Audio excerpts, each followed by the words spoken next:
வணக்க வாக்களே, உடல் எடை குறைக்கக்கூடிய ஒரு விஷயத்தில் ரொம்ப ஆரோக்கியமாக பயன்படுத்தக்கூடிய கொள்ளுப்பயிர் தான் பார்க்க போகிறோம். ஸோ கொள்ளுப்பயிர் உடலை மட்டும் கிடையாது, உடம்பை ரொம்ப ஆரோக்கியமாக பாதுகாத்துக்க ரொம்ப பயன்படுது அப்படின்னு சொல்லுவாங்க.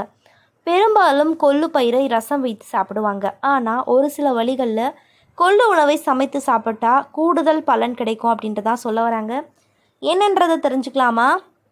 அதுக்கு முன்னாடி நம்ம சேனலில் நீங்கள் இப்போ தான் ஃபஸ்ட் டைம் பார்க்குறீங்க அப்படின்னு சொன்னால் மறக்காமல் சப்ஸ்கிரைப் பண்ணிவிட்டு சைடில் இருக்கக்கூடிய பெல் ஐக்கானை கிளிக் பண்ணிக்கோங்க. இது போன்ற தகவல் ஆரோக்கியமான விஷயங்களை தொடர்ந்து கேட்கலாம். உடல் இளைத்தவனுக்கு மட்டுமல்லாமல் இன்னும் நன்மைகளை செய்யக்கூடிய கொள்ளுப்பயிறு நிறையவே சாப்பிடணும். இன்னும் பிற நன்மைகளை தெரியணும் அப்படின்னா இந்த ஒரு வீடியோ ஸ்கிப் பண்ணாமல் பார்த்து முடிச்சுருங்க. கொளுத்துவனுக்கு கொள்ளு என்பதால் தான் தானியங்களில் கொள்ளு முக்கிய இடத்தை பெற்றுள்ளது. அதிக புரோட்டீன் நிறைந்த கொள்ளு பயிரை எதிர்காலத்திற்காக நம்பிக்கைக்குரிய உணவு ஆதாரமாக நிறைய பேர் பயன்படுத்திட்டு இருக்காங்க.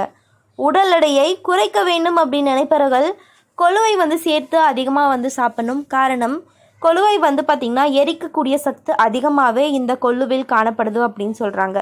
ஆஸ்துமா, அலர்ஜி, சிறுநீரக கோளாறுகளை தீர்க்கக்கூடியது. இந்த ஒரு கொள்ளு சிறுநீரக கற்களை பார்த்திங்கன்னா கரைத்து வெளியேற்றக்கூடிய சேர்மங்கள் இந்த கொள்ளு பயிரில் இருக்குதாமா. கல்லீரலுக்கு பலம் தரக்கூடிய ஒன்று, கல்லீரலின் காவலன் அப்படின்னே சொல்லலாம். மஞ்சள் காமாலையை இந்த கொள்ளு விரட்டக்கூடியது. இதன் மூலம் பார்த்திங்கன்னா மூல நோய்கள் பிரச்சனை எல்லாம் போக்கும் அப்படின்னு சொல்கிறாங்க. ஸோ நீரிழிவு நோயை கட்டுப்படுத்துது. இந்த கொள்ளு பார்த்திங்கன்னா கொள்ளு பயிருடன் மிளகு கலந்து கொதிக்க வைத்து குடித்தால் ஆஸ்துமா நோயாளிகளுக்கு தீர்வு கிடைக்கும். ஆஸ்துமா நோயாளிகளுக்கும் சர்க்கரை நோயாளிகளுக்கும் இரத்த கொள்ளு பயிரை பார்த்திங்கன்னா நம்ம பயன்படுத்திக்கலாம் அப்படின்னு சொல்கிறாங்க. ஸோ கொள்ளு பயிர் பிளாக் கலராகவும் ப்ரௌன் கலர் 2 கலராக கிடைக்கும். நம்ம எது வேணாலையும் பயன்படுத்திக்கலாம். மாதவிடாய் பிரச்சனைகளை எதிர்கொள்ளக்கூடிய பெண்கள் இந்த கொள்ளுவை பார்த்திங்கன்னா தாராளமாக பயன்படுத்தலாம்.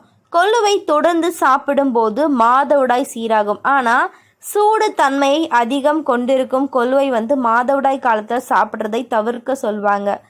பிரசவித்த பெண்களுக்கு மருந்து குழம்பு செய்வதை போலவே கொள்ளுவையும் சமைத்து தருவாங்க. காரணம், பிரசவ அழுக்கை இந்த கொள்ளு வெளியேற்றி விடுமா. பெண்களுக்கு ஒரு வகையில் கொள்ளு உதவுவதை போல ஆண்களுக்கும் பேருதவி புரியுதாங்க. இதில் இருக்கக்கூடிய கால்சியம், பாஸ்பரஸ், இரும்பு, அமினோ அமிலங்கள் விந்து அணுக்களுடைய எண்ணிக்கையை அதிகரிக்க செய்கிறது. இதில் இருக்கக்கூடிய ஆன்டி ஆக்சிடென்ட்கள், புரோட்டீன் இதெல்லாம் பார்த்திங்கன்னா நமக்கு விந்தணுக்களுடைய எண்ணிக்கையை அதிகரிக்கும். ரொம்ப ஈஸியாக நமக்கு பிரச்சனை சால்வ் ஆகி நமக்கு குழந்தைகளில் பிரச்சனை வராது, எந்த ஒரு பிரச்சனையும் வராது அப்படின்னு சொல்ல வராங்க. ஸோ விந்தணுக்களுடைய எண்ணிக்கை அதிகரிக்கவும் உடலை ஆரோக்கியமாக பாதுகாக்க ஸ்பெர்ம்ஸ்லலாம் பார்த்திங்கன்னா எண்ணிக்கை அதிகரிக்க இந்த ஒரு கொள்ளு பருப்பு ரொம்பவே பயன்படுது அப்படின்னு சொல்கிறாங்க. பெண்களுக்கு ஒரு வகையில் கொள்ளு உதவுவதை போல ஆண்களுக்கும் பேருதவி புரியுது. இதில் இருக்கக்கூடிய கால்சியம், பாஸ்பரஸ், இரும்பு, அமினோ அமிலங்கள் விந்தணு எண்ணிக்கையை அதிகரிக்க செய்கிறது. நரம்பு தளர்ச்சியை போக்குகிறது அப்படின்னு சொல்லலாம். எப்படி சாப்பிடலாம் கொள்ளு பயிரை? கொள்ளுவை நேரடியாக சமையலுக்கு பயன்படுத்த முடியாது என்பதனால ஊற வைத்தோ அல்லது வறுத்தோ பயன்படுத்தலாம் அப்படின்னு சொல்கிறாங்க. ஸோ வழக்கமாக கொள்ளுவில் ரசம் செய்வார்கள் அல்லது சுண்டல் செய்வாங்க. ஒரு வாணலில் கொள்ளுவை லேசாக வறுத்து மிக்சியில் கொரகொரப்பாக பொடித்து வழக்கம் போல் பார்த்திங்கன்னா கரைசலை ஊற்றி ரசம் வைத்து வழக்கமாக ஒன்று தான் நம்ம செஞ்சு சாப்பிடுவோம். ஆனால் கொள்ளு பருப்பை ஊற வைத்து அந்த தண்ணீரை மட்டும் குடித்தாலே உடலில் இருக்கக்கூடிய கெட்ட நீர் வெளியேறும் அப்படின்னு சொல்கிறாங்க. இந்த தண்ணீரை கொதிக்க வைத்து சூடாக குடிக்கும்போது சளி, ஜலதோஷம் நீங்குது, ஜீரண சக்தி அதிகரிக்கிறது, உடலுக்கு புத்துணர்ச்சி கிடைக்கும் அப்படின்னு சொல்கிறாங்க. ஸோ வயிற்றுப்போக்கு வந்தால் கூட அதற்கும் இந்த கொள்ளு தண்ணீர் தான் பேருதவி புரிகிறது அப்படின்னு சொல்கிறாங்க. ஆனால் முளை கட்டிய கொள்ளுவை பார்த்திங்கன்னா எந்த ரூபத்தில் சமைத்தாலும் அது பல மடங்கு நன்மை தரக்கூடியதுங்க. கொள்ளு பொடி என்றே கடையில் விற்கிறாங்க. இந்த பொடியை அப்படியே சாப்பிட்றத விட பூண்டு, மிளகு, சீரகம் சேர்த்து சூப் மாதிரி வச்சு குடித்தோம் அப்படின்னா ரொம்பவே நல்லது அப்படின்னு சொல்கிறாங்க. உணவு மற்றும் சித்த மருத்துவம் சார்ந்த விழிப்புணர்வை ஏற்படுத்தி வரக்கூடிய நிறைய நிபுணர்கள் சொல்லக்கூடிய ஒரு விஷயம் அப்படின்னா கொள்ளை பயன்படுத்துங்க அப்படின்னா. அப்படிப்பட்ட துவர்ப்பு சுவையை கொண்டது தான் இந்த கொள்ளுங்க. கொள்ளுவை உட்கொள்வது இரத்த சர்க்கரையை குறைப்பதாக இந்திய வேதியியல் தொழில்நுட்ப கழகத்தில் வந்து கண்டுபிடிச்சிருக்காங்க. ஏழைகளின் உணவாக வகைப்படுத்தப்பட்டு நாம் ஒதுக்க வைக்கக்கூடிய ஒரு தானியங்களில் வந்து இந்த ஒரு கொள்ளு இருக்கும். ஸோ அதெல்லாம் வந்து போக்கிட்டு உடலை ஆரோக்கியமாக வச்சுக்க ரொம்ப பயன்படுது. நான் சொன்னல விந்தணுக்களுடைய எண்ணிக்கையை அதிகரிக்க பயன்படுது அப்படின்னு சொல்லிட்டு. ஸோ எந்த விதத்தில் பயன்படுது அப்படின்னா, ஸோ அதில் இருக்கக்கூடிய அதாவது மழைக்காலத்தில் கொள்ளு சீப், கொள்ளு கஞ்சி இது மாதிரி நம்ம வந்து செஞ்சு சாப்பிடுவோம். இதற்கெல்லாம் நிவாரணம் தருது. அதுக்கப்புறம் நான் சொன்ன மாதிரி சருமத்தின் பளபளப்பு, நீரிழிவு நோயை கட்டுப்படுத்துறது. இது மட்டும் கிடையாது, இந்த ஒரு கொள்ளு பயிரில் கால்சியம், பாஸ்பரஸ், இரும்பு சத்து மற்றும் அமினோ அமிலங்கள் விந்தணுக்களுடைய எண்ணிக்கையை அதிகரிக்குது. இந்த மினரல்கள் ஆண்களில் இனப்பெருக்க மண்டலத்தின் நேர்மடியாக செயல்பட்டு அந்த உறுப்புகளுக்கு வந்து இரத்த ஓட்டத்தை அதிகரிக்கிறது அப்படின்னு சொல்கிறாங்க. இதில் இருக்கக்கூடிய அமினோ அமிலங்கள் போதிய என்சைம்கள் நடவடிக்கையை வந்து அதிகரித்து ஸ்பெர்ம்களுடைய உற்பத்திக்கு வந்து உறுதியாக இருக்குது. அதனால் உடலை ஆரோக்கியமாக வச்சுக்கலாம் அப்படின்னும் சொல்கிறாங்க. ஸோ பச்சை கொள்ளில் எண்ணற்ற தாவர உட்பொருட்கள் இருக்குது. அவை ஃப்ளவனாய்டுகள், பாலிபினான்கள் ஆகும். கல்லீரல் மற்றும் பித்தப்பையை வந்து காக்கிறது, இரத்தத்தை சுத்திகரிக்கிறது, உடலில் உள்ள வேதி கழிவுகளை வெளியேற்றுகிறது அப்படின்னு சொல்கிறாங்க.